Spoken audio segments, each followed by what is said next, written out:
here on Sunday afternoon when you could be napping at your home or preparing to go to the Urologist Singh concert, which I'm doing tonight. But talking about the word charity, this is very unique word. Everybody knows an investor called Warren Buffett. So he declared one day that I'm going to donate all my money to charity. What a noble thing to do. So what happened? He declared that on Sunday, and Monday morning at 10 o'clock, his daughter goes to the city hall and changes her name to Charity. Don't get any ideas. My daughter is here. But talking about a charity event like this, there was a huge charity event, few thousand people. It was to raise money for homeless people. And there was this very rich, middle-aged, elderly lady. She got ready herself, new dress, new hairstyle, new shoes, new purse, came in the limousine. And when the event was over and she was coming out of the hall, near the step, there was a homeless man. And, by his nature, he said, "Ma'am, can you help me? I'm hungry." And she looked at him and gave this speech to him, that listen, inside we raise money for homeless people. To do that, I spent $800 for my hairstyle, $2,000 for the dress, $4,000 Chanel bag, $800 for limousine ride. I spend so much money for homeless people and you are asking me for more?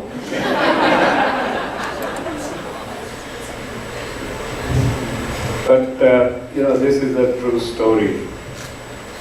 I went with my friend. I have a big boat and we were in the ocean and we got lost. We got lost on an island and I tried to call for Coast Guard. I couldn't, get a good reception. My equipments were not working. And I had a partner with me and we spent a day, 4 days. Our food was running out and my partner was upset. He said, "What are we going to do?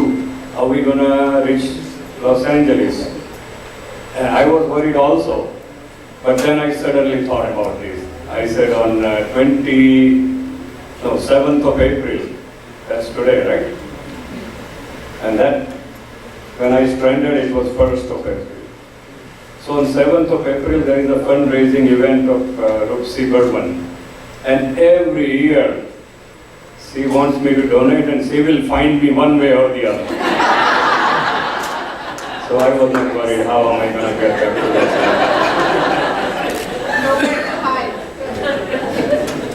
Isn't that true? But coming here, talking about the homeless people, I came on 405 Gulf, Lakewood Boulevard, and near the Spring Street, there was a homeless man sitting there. And, coming to a nice charity event like this, I stopped my car, I got out of the car, and, I put my hand in the pocket, and I had a $100 bill. And when you spend $100, you always, want to be prudent, right? So I asked the homeless man, I said, "Are you going to drink from this money?" And he said, "Sir, I never drink, no alcohol in my life." "Sir, are you going to gamble from this money? There is an Indian casino in, Bell Gardens." So he said, "I never gamble." And he said, "Are you going to abuse my money for smoking or anything bad?" "Sir, I'm a very clean man, I don't do any of those things." So I said, "You know what, come with me in the car. Come to this ballroom. Come on the stage. Let me show to all these smart, intelligent, rich people what happens to somebody who doesn't drink, who doesn't gamble, who doesn't smoke."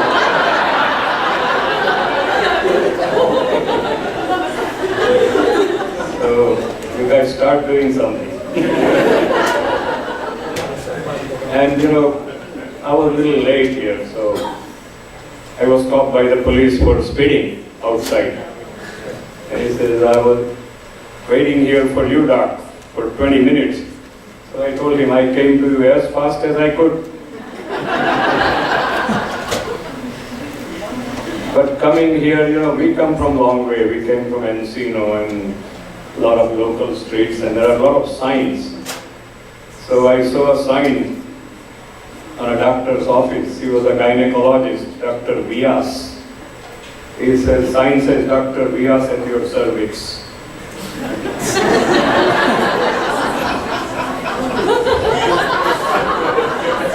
Sometimes it takes time for my jokes to walk.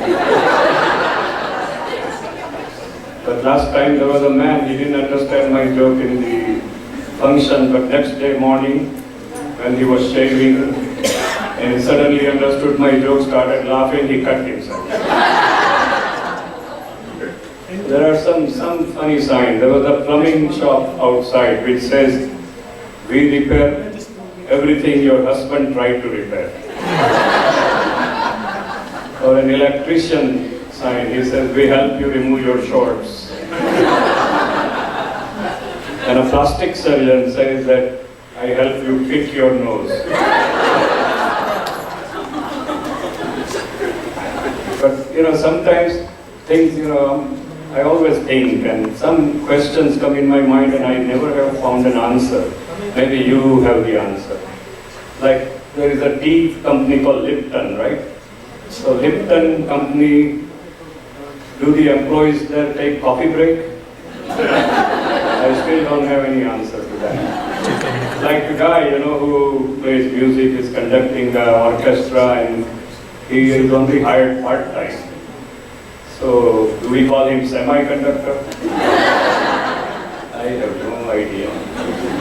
Now there are a lot of young people, but I'm going to try to make it soft that if a guy doesn't have any intents of getting married to a woman and he still have relationship with her, would they call it premarital sex?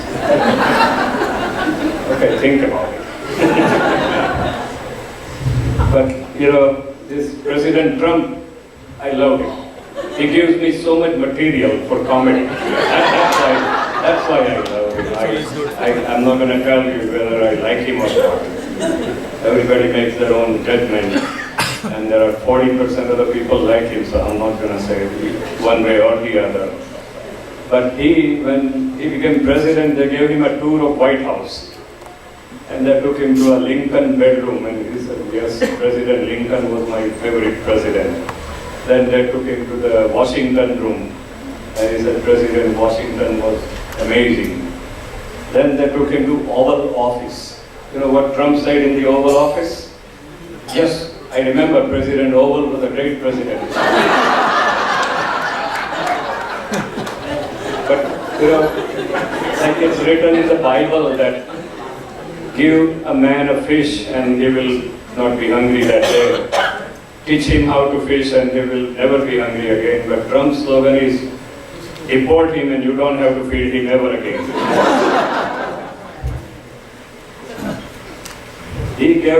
He's a nice guy. He gave 100,000 of his paycheck to Homeland Security as a donation. And Homeland Security is government, right? So I'm just telling him that if you want to give money to the government, pay your taxes.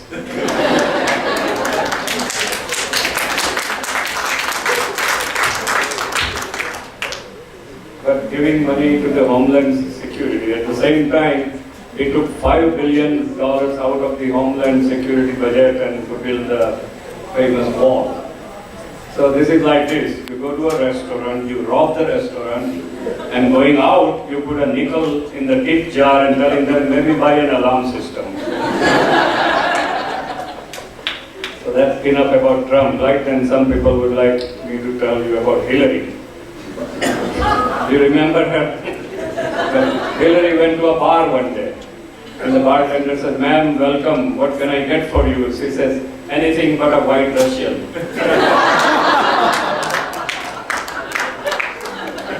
But have you ever noticed, there are some Indian congressmen, mayors, city councilmen, but none of the Indian person has ever tried to be a president of the United States, and there is some valid reasons for that.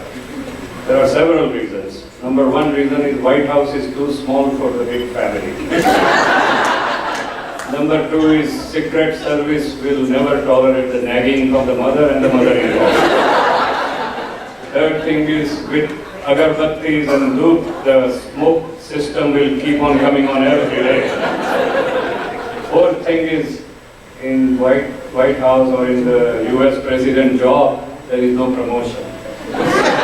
Indian people love promotion. And the last thing is Air Force One do not give you frequent flyer miles. Why would you want to travel and you don't get any frequent flyer miles? Without a reason, Indian people never want to be president of the United States. Half Indian. And she doesn't want to be claimed as an Indian origin. But she is a good person. Kamala Harris, very, very smart, intelligent, liberal, Medicare for all and all that. Where were we? President of the United States, right? Let's talk about something close, like this is the majority of the people are Bengali people. Yes. All right. Kind of. And all of you remember Titanic? So I'm going to try to put together Bengalis and Titanic. Okay? If Titanic, the ship, the famous Titanic ship was built in Kolkata, what would have happened? First of all, there would be 10 times more people on this boat, right? Second thing, the heroine would be wearing a white designer sari. Instead of Kate Winslet, there would be Payal Sarkar, right? And she would be singing a song, Pyar Kiya To Marna Kya. And most likely with the designer, very heavy Indian jewelry, she will sing first. Unless the hero will save her and rest of the people will sing. But I suspect that that iceberg which was sent to the Titanic was sent by the father of the Payal Sarkar to teach lesson to her boyfriend. And the last thing is, half of the seats in the boat were reserved for backward class, SC, OTC, everything. So this is the story about Titanic. Let's talk about, I'm Patel. I'm the only unfortunate Patel who don't have a motel. So, this is the story about Mr. Patel. He is very unique.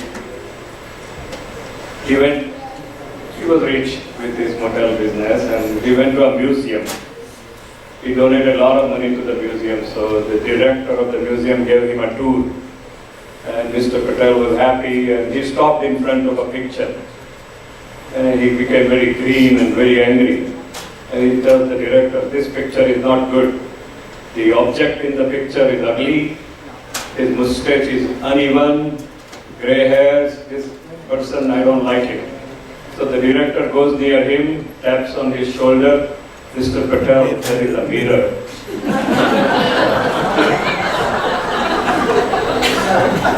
So Mr. Patel was in love one day. And a year or two he proposed to his fiancée that let's get married. And the fiancée says, there is one problem. I am 1 year older than you. He said, there is no problem, I can wait 1 more year. Mr. Patel had a wife also later on. And the wife says, you're not romantic. Look at the next door. The husband always kisses the wife while going to work, gives her a hug. You never do that. He says, well, first of all, I don't know her much, and if you introduce to me, I will start.